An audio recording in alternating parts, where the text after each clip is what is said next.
Good morning, everybody. It is Tuesday, November 18th. Still snoozing over here.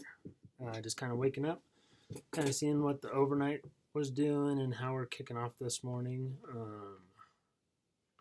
We are in the bottom end of this attempted reversal, trying to establish this floor and see which way we want to go. We're trying to get back into this channel. This is the old 380 kind of price target zone from October. This is kind of the newer target zone that we wanted to be in end of November, which is coming up soon, and people might be a little bit worried that it doesn't look like there's a lot of hope to get there, and I'm still very optimistic. We are seeing more buyers getting active.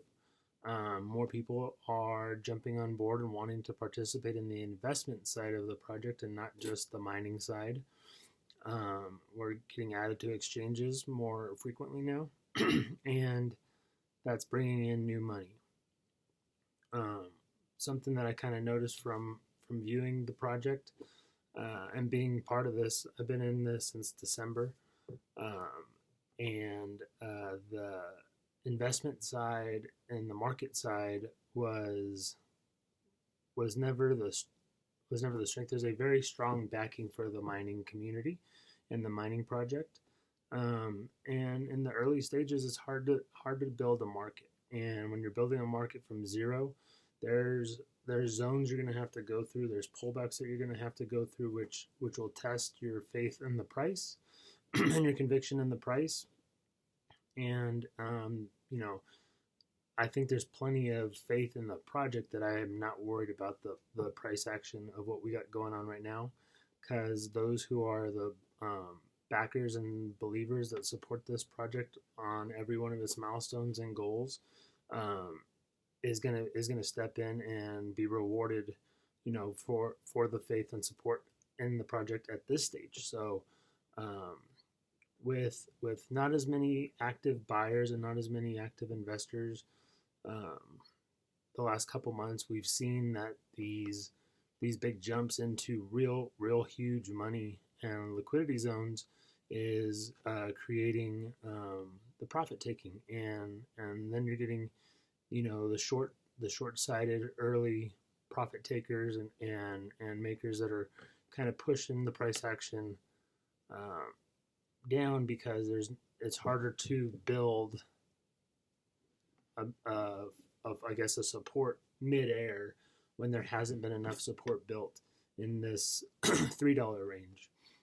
There's plenty of buys going on in 1 and 2 because of the excitement of 5. 5 happened and caused this little avalanche and fallback. So now we have to remember that we have to build the 3, we have to build the 4, and we have to build the 5 on the way. So we're in that process, and something we could look at to always kind of see how we're coming is the volume. And if you pull this up, because right now it looks small, but we don't need to see the chart price right now. We're not too concerned about that. We're looking at the volume, and obviously these are the liquidity injections, and which triggered profit taking, and that's why these red candles are significantly bigger than our green candles. But we are above August pretty well, and the September was a very exciting run up, and we kind of skipped through and passed through the 3, 4, hit the 5. Now that's why we came back down. So we're building. It's good that we're still supporting this volume range of 300,000. Well, I mean, technically we're looking at $236,000 a day to mostly kind of being in this 550. These $500,000 a day are really where we should be more consistently. It would be really nice to see these pick up and get up into this level here in the next week or two, as people start looking forward to the next price target and next milestones in the goal. The mining side just hit a huge milestone in 50,000 miners. Big congrats to TXC and that and the project as a whole for that. 50,000 is a great accomplishment and a huge community. And there's a plenty of these miners are going to be presented this opportunity to jump in and start investing now on this side as well. Biconomy and Pionex are two U.S. friendly exchanges. You could just jump in, throw some extra money in there, and start trading and start investing. You can buy and hold, you can buy and trade, you could do whatever you got to do for that you're comfortable with. I'm not trying to tell you how to play with your money, but that market is what's establishing the price, and more eyes and more money coming into this, not just through mining, but also through investing, is going to really build a very successful project. And this little range gap between 450 and 630, those were great days. Daily volume will be huge. Coin price going up will raise that value. So I like to always kind of divide the price, the closing price, by the amount in the volume dollars to see how many coins were traded, because to me that's showing our activity. So just kind of zoom in here and yesterday closing price 359, total dollar volume was 334,000, so less than 100,000 coins. Sunday, the day that the buyers stepped in on the 16th, we had $380,000 volume and a closing price of 361. That was over 100,000 coins traded. That was the big, the passing of hands from sellers to buyers and holders. So that was a great day. More days like that, we will continue to see this staircase up and on. Just a kind of a way to kind of let's backtrack and kind of see how we're looking support-wise and trend-wise. If we zoom out on this 4 hour, which is a good timeline to look at for kind of longer term trends, I'm going to go back into the later part of October around this 16th time, or October 16th through the 20, towards the end of the month, the back half of the month. This was a lot of just kind of the consolidating around our 380 price. That was the end of the month goal, and that kind of led to nobody buying, because everybody's like, this is what the price is supposed to be, so why would I pay more for it, because this is what the price is supposed to be, instead of looking forward and being optimistic and being like, oh man, in November this could get up to 5, December this could get up to 7, and in January it's going to be 10, and then so on and so forth. Buyers slowed down. So then when price jumped up, and then buyers slowed down. But let's look at something that kind of happened in the first couple injections of the liquidity, where that liquidity was injected, and obviously the price that was kind of padded was this 525, 530. But let's just kind of look. And instead of doing the ray, I'm going to extend this one because I just want to see something. But we're going to go to the top of this wick, kind of that last big wick on the big jump up. And then after all this selling and the liquidity injection stopped, we saw this kind of flatten out, similar to this. And then we see this one kind of little big wick up, kind of like a last-ditch effort to see what we're doing and going up. So let's go and just kind of see where that is. And then if we come over here, look like, and that's kind of channeling into our, let's make this a new color so we can make that one green, because it's going to be greener on the other side. Greener pastures coming kind of thing. So we're seeing that this is kind of narrowing. So I kind of foreshadow that this is going to come up and test probably this 380, because the 380 is a big zone, a lot of liquidity, a lot of money's in there, and that was last month's price target. So we're probably going to see a test of there and that resistance. Once we get over that, that's a good hurdle. But this kind of zone right here for the end of the month is kind of that breakout point of where we should get a strong run.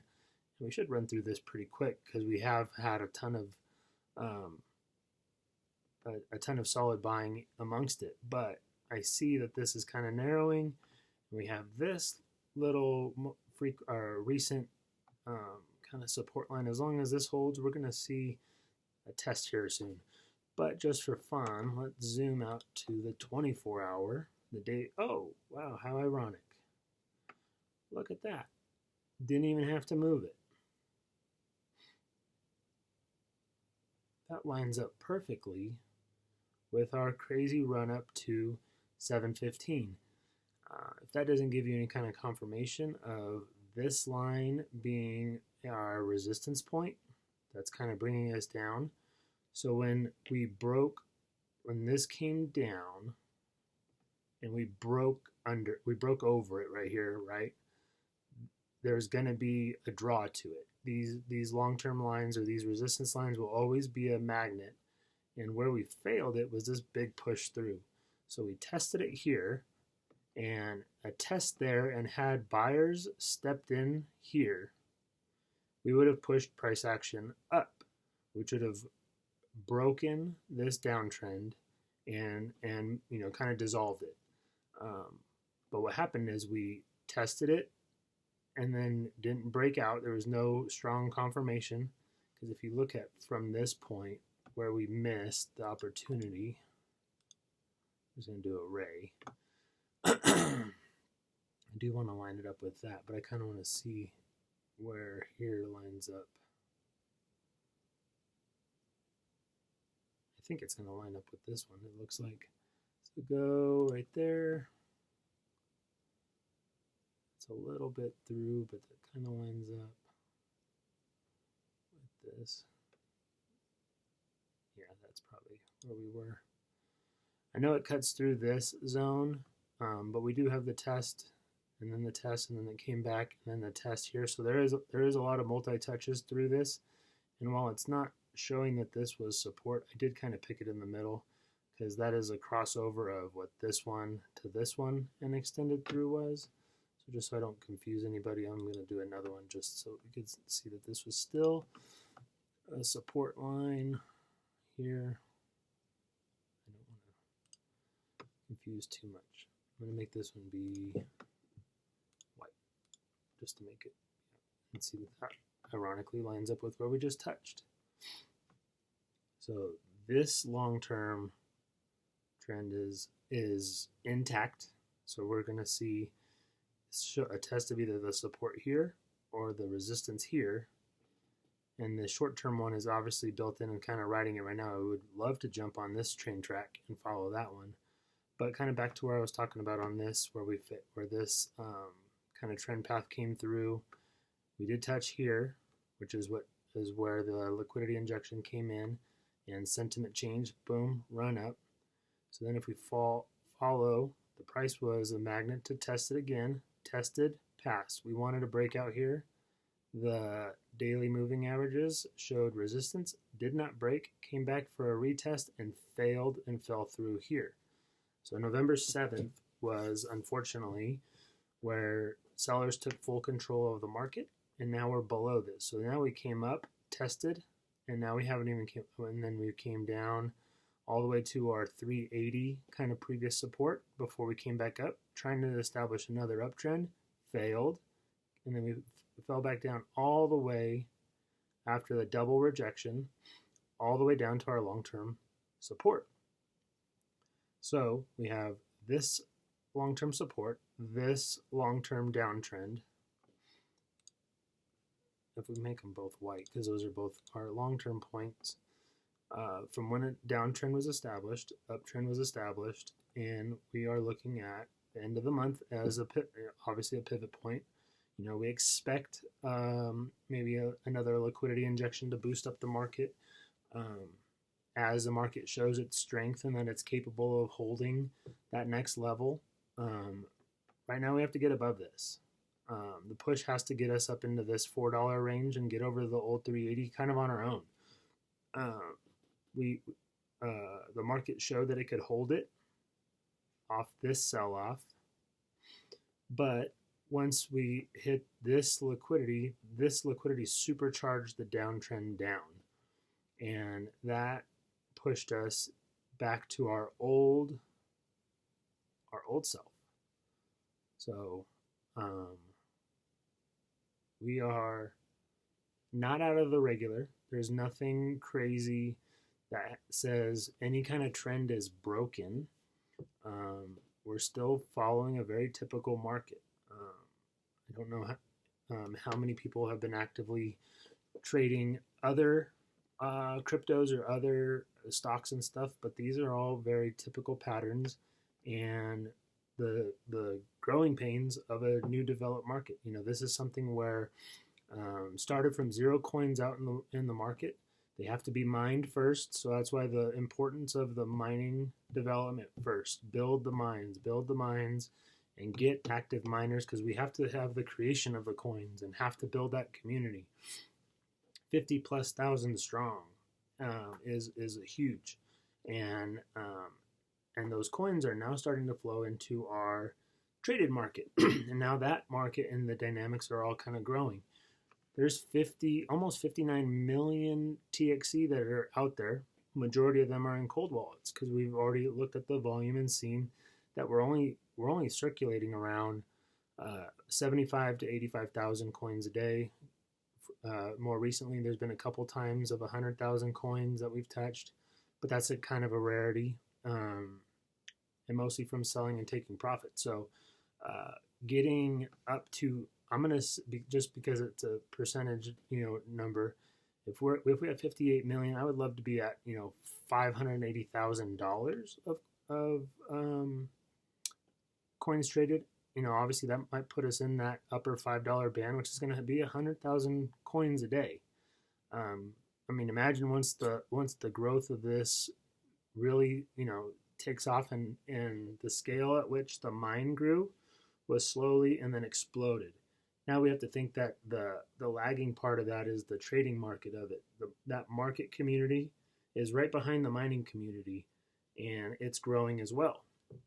So once there's enough people in there that are realizing that just because they sell their coins doesn't mean that they can't buy them back, and in order to capture some of the profits that this is creating an opportunity, they have to bring these coins to the market, keep them safe. I think that's going to be a big milestone once a hard wallet has adopted TXC, to where you can take your coins out of your cold storage wallet, bring them online, trade them, sell them, do whatever you got to do, and then be able to take them off and put them onto a hard wallet, cold wallet that's offline to keep them safe. I think that's going to drive a large surge of traders and coins to the market, and it looks like we are on track to be able to support that when that moment happens. So look forward to that. I love this growth. Obviously, this short term, love to be at 4 here faster than October or December 4th. Would love to be over the $4 hump. But realistic expectations and the path and growth shows that right now in this 4-hour window, on the short term side, we just want to get over 350 and 360 and show strength in building over that. Our first hurdle is going to be 380 this week. If we could be over that by Friday, and show that the market can hold itself over 380, that's where we get into this $4 range, and we can mess with that. And the $4 to $5 is a long way to go on the price, but there's already been a lot of coins in that transaction period that have moved, and all the ones that are being bought from this on the way down to 3 are not going to be sold as heavily on the ride up. So I expect us to see, once we get over this $4 kind of hurdle, I expect to see more of these candles and less of these candles on the way up. So I'm optimistic. I like it. More volume.